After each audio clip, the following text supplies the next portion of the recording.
கால கோரிக்கை.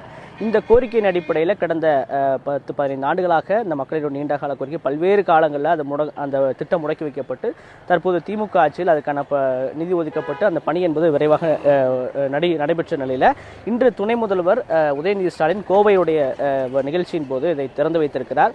இந்த பாலம் என்பது இந்த பகுதி மக்கள் இந்த பாலத்திற்காக பல்வேறு போராட்டங்களை முன்னெடுத்திருக்கிறார்கள். குறிப்பாக இந்த தொகுதிக்குட்பட்ட முன்னாள் சட்டமன்ற உறுப்பினர் கார்த்திக் இந்த மேம்பாலத்து பணிக்காக பல்வேறு நிதிகளை கோரி பல்வேறு ஆர்ப்பாட்டங்களை அன்றைய காலத்தில் எதிர்க்கட்சியாக இருக்கும் பொழுது நடத்தி தற்போது இந்த பாலத்தை இன்று திறந்து வைத்த நிலையில் பொதுமக்களுக்கு மற்றும் வாகன ஓட்டிகளுக்கு இனிப்பு வழங்கி தற்போது அந்த கொண்டாட்டம் என்பது நடைபெற்றுக் கொண்டிருக்கிறது. தற்போது இது குறித்து பேசுவதற்காக முன்னாள் சட்டமன்ற உறுப்பினர் சிங்கான கார்த்திக் நம்மிடம் இருக்க சார் வணக்கம். குறிப்பாக இந்த பாலத்துடைய சிறப்பு என்பது ஒரு பக்கம் இருந்தாலும் கூட இந்த கட்டி முடிப்பதற்கான பல்வேறு முயற்சிகளும் போராட்டங்களும் இணைந்த ஒரு நிகழ்வாக பார்க்க முடிந்தது. தற்போது இந்த பாலம் திறந்து வைக்கப்பட்டது எப்படி பார்க்குறீங்க சார்? இந்த எஸ்ஐஹெச்எஸ் காலனி ரயில் உயர்மட்ட மேம்பாலத்தை திறந்து வைத்து இன்றைக்கு மாண்புமிகு தமிழ்நாட்டினுடைய முதலமைச்சர் திராவிட நாயகன் அன்பு தலைவர் தளபதி அவர்களுடைய ஆணைக்கிணங்க மாண்புமிகு தமிழ்நாட்டினுடைய துணை முதலமைச்சர் இளைஞர்களின் எழுச்சி நாயகன் திராவிட இயக்கத்தினுடைய இளைய தலைவர் அன்பிற்குரிய உதயநிதி ஸ்டாலின் அவர்கள் இன்றைக்கு திறந்து வைத்திருக்கிறார்கள். இந்த பகுதியில் இருக்கக்கூடிய லட்சக்கணக்கான மக்கள் மிகப்பெரிய மகிழ்ச்சி அடைகின்றார்கள். ஏன்னு கேட்டால் 2010ஆம் ஆண்டு திராவிட முன்னேற்ற கழகத்தினுடைய ஆட்சி தமிழ்நாட்டில் நடைபெற்று கொண்டிருந்த பொழுது அன்றைக்கு தமிழ்நாட்டின் முதலமைச்சராக இருந்தவர் முத்தமிழறிஞர் தலைவர் கலைஞர் அவர்கள், அன்றைய தமிழ்நாட்டின் துணை முதலமைச்சர் இன்றைய தமிழ்நாட்டினுடைய முதலமைச்சராக இருக்கக்கூடிய நம்முடைய மாண்புமிகு தலைவர் தளபதி அவர்கள் அன்றைக்கு 2010ஆம் ஆண்டு நிதி ஒதுக்கி அதற்கு அரசாணைகள் அறிவிக்கப்பட்டு அடிப்படை பணிகள் நடைபெற்று கொண்டிருந்தன. ஆனால் 2010ஆம் ஆண்டுக்கு பிறகு பார்த்தீங்கன்னா 2011ஆம் ஆண்டு ஆட்சி மாற்றம் ஏற்பட்டு விட்டது. அந்த ஆட்சி மாற்றத்துக்கு பின்னாடி அதிமுக ஆட்சியில் 2011ஆம் ஆண்டிலிருந்து 2021ஆம் ஆண்டு வரை இந்த பாலத்திற்குண்டான கட்டுமான பணிகள் எதுவுமே நடைபெறவில்லை. 2016ஆம் ஆண்டிலிருந்து 2021ஆம் ஆண்டு முதல் சிங்காநல்லூர் சட்டப்பேரவை தொகுதியினுடைய உறுப்பினராக நான் செயல்பட்டு வந்தேன். அன்றைய காலகட்டத்தில் பார்த்தீங்கன்னா தமிழ்நாடு சட்டப்பேரவை கூட்டத்தொடரில் எங்களது மாண்புமிகு கழகத் தலைவர் அன்பு தலைவர் தளபதியினுடைய அவருடைய அறிவுரைப்படி அவருடைய வேண்டுகோள் படி தொடர்ந்து ஒவ்வொரு கூட்டத்தொடர், அதாவது நிதிநிலை அறிக்கையினுடைய கூட்டத்தொடராக இருந்தாலும் சரி, கவன ஈர்ப்பு தீர்மானமாக இருந்தாலும் சரி, வினாக்கள் நேரமாக இருந்தாலும் அனைத்து அந்த காலகட்டங்களிலுமே ஒவ்வொரு ஆண்டும் சட்டப்பேரவை கூட்டத்தொடரில் இந்த அரசனுடைய கவனத்தை ஈர்த்து நான் சட்டசபை கூட்டத்தொடரில் பேசியிருக்கிறேன். ஆனால் எந்த விதமான பிரயோஜனமும் இல்லை. அதை போலவே இங்கே இருக்கக்கூடிய மக்கள், இங்கே இருக்கக்கூடிய அனைத்து தரப்பு மக்கள், திராவிட முன்னேற்றக் கழகம், திராவிட முன்னேற்றக் கழகத்தினுடைய தோழமை கட்சிகள், திராவிட முன்னேற்றக் கழகத்தினுடைய பகுதி கழகத்தினுடைய செயலாளர்கள், வட்டச் செயலாளர்கள், எங்கள் BLA2 எல்லாமே பலகட்ட போராட்டங்கள் நடத்தினோம். ஆனால் எந்த பயனுமே இல்லை.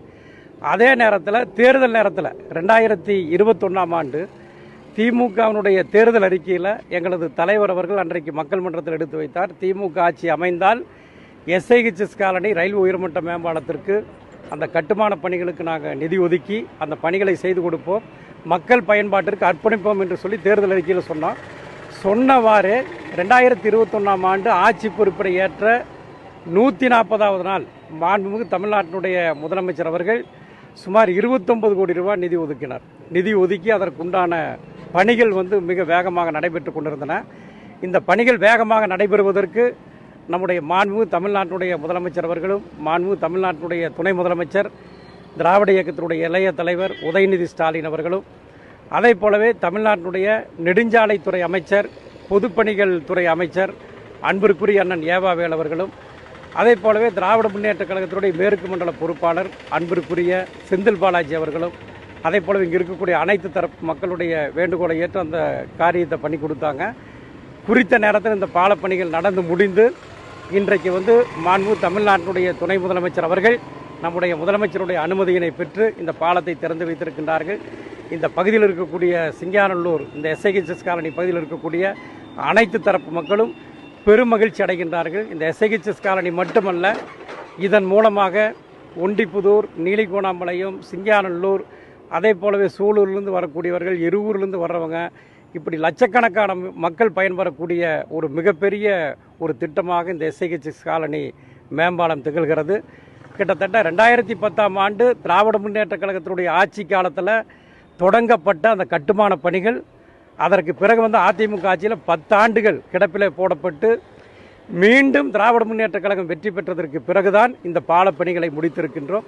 இதன் மூலம் என்ன தெரிகிறது என்று சொன்னால், தேர்தல் நேரத்தில் எங்கள் தலைவர் முதலமைச்சர் அவர்கள் என்ன வாக்குறுதியை சொன்னாரோ அந்த வாக்குறுதியை திராவிட மாடல் அரசின் சார்பில் இன்றைக்கு நிறைவேற்றி கொடுத்திருக்கிறார். இந்த பகுதி மக்கள் அத்தனை பேரும் எல்லையில்லாத மகிழ்ச்சி அடைந்து கொண்டிருக்கின்றார்கள். நம்முடைய மாண்புமிகு கழக